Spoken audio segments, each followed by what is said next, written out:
मानवर में अपनी बात की शुरुआत नीट पेपर लीक के कारण जिन 21 बच्चों ने आत्महत्या करके अपनी जान दी, उनको सर झुका के नमन करते हुए, श्रद्धांजलि देते हुए अपनी बात शुरू करना चाहता हूं। मैं उन लोगों को भी श्रद्धांजलि देना चाहता हूं जो पिछले 10 साल में 1,23,000 छात्रों ने सुसाइड किया, आत्महत्या किया, और 2,000 छात्र हर साल सिर्फ पेपर लीक के कारण आत्महत्या की जिन्होंने। मान्यवर, मैं ये बिल पढ़ रहा था और आपने नीट के पेपर लीक के कारण जब 22 लाख बच्चे प्रभावित हुए तो आपने कहा री एग्जाम कराएंगे।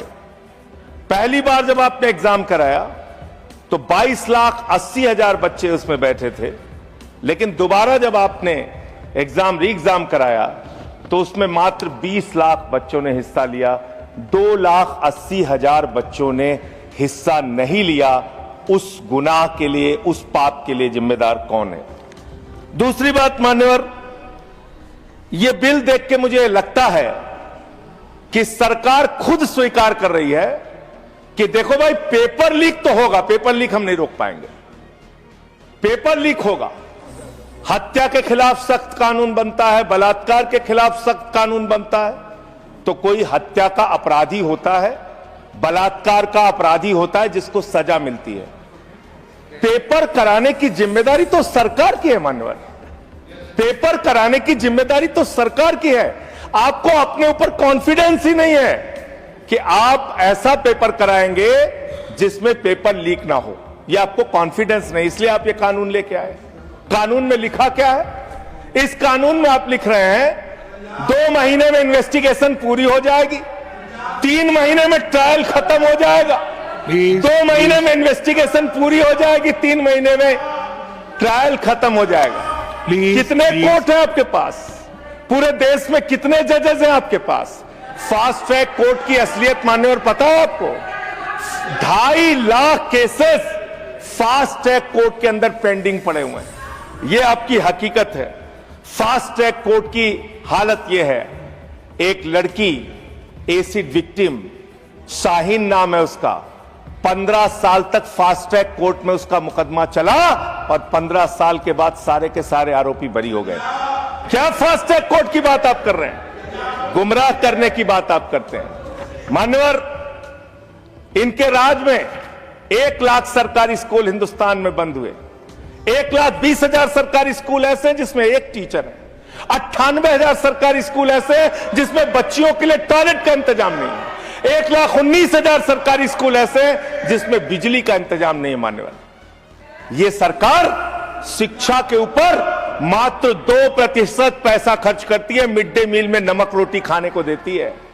इसलिए क्योंकि मोदी जी का नारा है अनपढ़ रहेगा इंडिया तभी तो अंधभक्त बनेगा इंडिया। अनपढ़ रहेगा इंडिया तभी तो अंधभक्त बनेगा इंडिया। मान्यवर, इस सरकार ने कोयला चुराया, गैस चुराया, बिजली चुराई, पानी चुराई, शिक्षा चुराया, स्कूल चुराया, अस्पताल चुराया, पेपर चुराया। हम लोगों ने सोचा अब क्या चुराएंगे? बोले हम चंदा भी चुराएंगे, राम का चंदा भी चुराएंगे। पेपर चोरी से लेके चंदा चोरी तक सारे चोरी के गुनाह में तुम लोग शामिल हो। मान्यवर, किसान आंदोलन करता है तो खालिस्तानी हो जाता है, किसान आंदोलन करता है तो खालिस्तानी हो जाता है, मुसलमान आंदोलन करता है तो पाकिस्तानी हो जाता है, नौजवान आंदोलन करता है तो चाइनिस्तानी हो जाता है। लेकिन मैं इस सरकार के बारे में कहना चाहता हूं, जो लोग AK-47 चलाते हैं, छात्रों के सर पे लाठियां चलाते हैं, आंसू गैस के गोले छोड़ते हैं, वो सरकार आतंकवादियों जैसा आचरण कर रही है, आतंकवादियों जैसा व्यवहार कर रही है। मैं ये कहना चाहता हूं।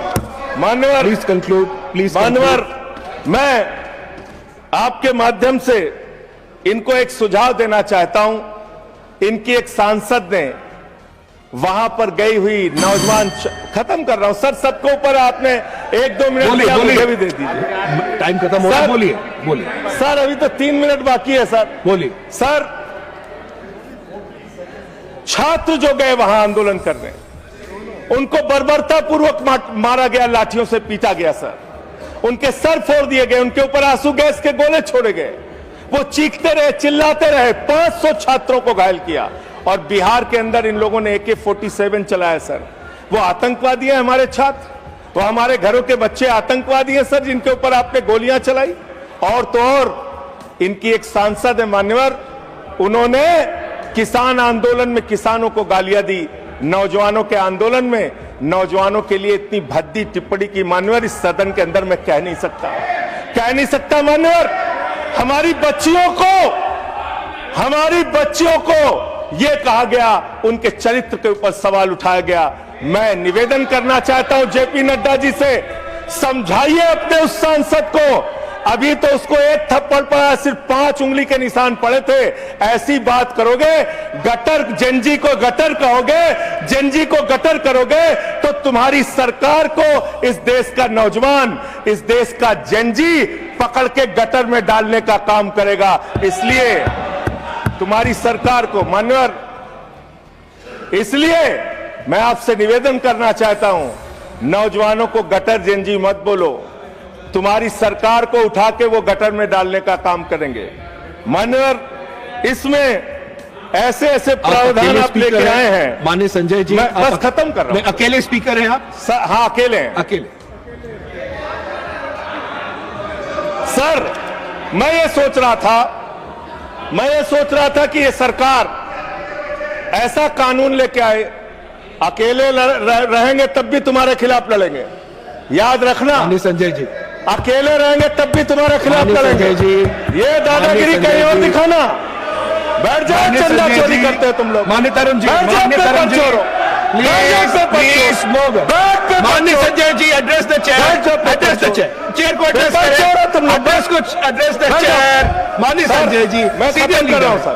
अरे नहीं, एड्रेस द चेयर। माननीय तरुण जी, पेपर चोर, प्लीज सर, मैं सोच रहा था संजय जी, अंतिम में एक बात माननीय तरुण जी, पेपर चोर, प्लीज अकेला रहूंगा तो लड़ूंगा तुमसे, किसी गलत फहमी में मत पड़ना। संजय जी, समय जा रहा है आपका, समय जा रहा है। हाँ, खत्म एड्रेस करिए सर, एड्रेस द चेयर। मान्यवर, मैं सोच रहा था कि आखिर ये सरकार ये पेपर चोरों के खिलाफ कार्रवाई क्यों नहीं करती। मुझे ये पता चला मान्यवर, ईडू टेस्ट नाम की एक कंपनी, खत्म कर रहा हूं, ईडू टेस्ट नाम की एक कंपनी जो गुजरात के अंदर ब्लैक लिस्टेड हुई, उससे बिहार में पेपर कराया गया, वहां भी ब्लैक लिस्टेड हुई, उसी से यूपी में पेपर कराया गया, वहां से भी ब्लैक लिस्टेड हुई। तो जो पेपर चोर है वो अहमदाबाद में ब्लैक लिस्ट हुए, बिहार में ब्लैक लिस्ट हुए, यूपी में पेपर चोरी की, क्योंकि उनको पेपर कराने का ठेका इसलिए मिलता है क्योंकि उनका संबंध, खत्म कर रहा हूं sir, 30 second sir, 30 second.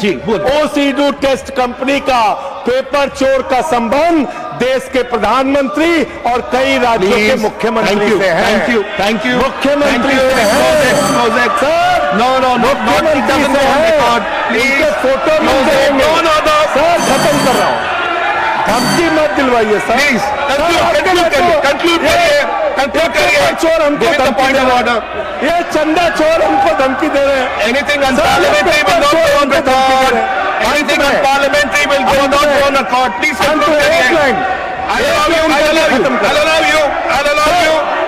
Chandrashekhar ji के अंतिम लाइन कंक्लूड करिए। आप ही आ रहे हैं सर, हम कंक्लूड करिए। I have to I allow you, conclude करिए। बिठाइए कंक्लूड करिए। पेट में दर्द शुरू हो गया सर। संजय जी, मिर्गी के झटके आ रहे हैं सर, करिए, उनको समझाइए। कंक्लूड करिए प्लीज। मिर्गी के झटके आ रहे हैं सर, उनको समझाइए सर। मैं आपको समय दूंगा, I will give you the time, please conclude करिए सर, कंक्लूड करिए। अंत में चंद्रशेखर जी, स्वर्गीय प्रधानमंत्री जी की एक लाइन के साथ अपनी बात कहना चाहता हूं। इस देश के नौजवानों की तरफ से आपको, जिन हाथों में शक्ति भरी है राज तिलक देने की, जिन हाथों में शक्ति भरी है राज तिलक देने की, उन हाथों में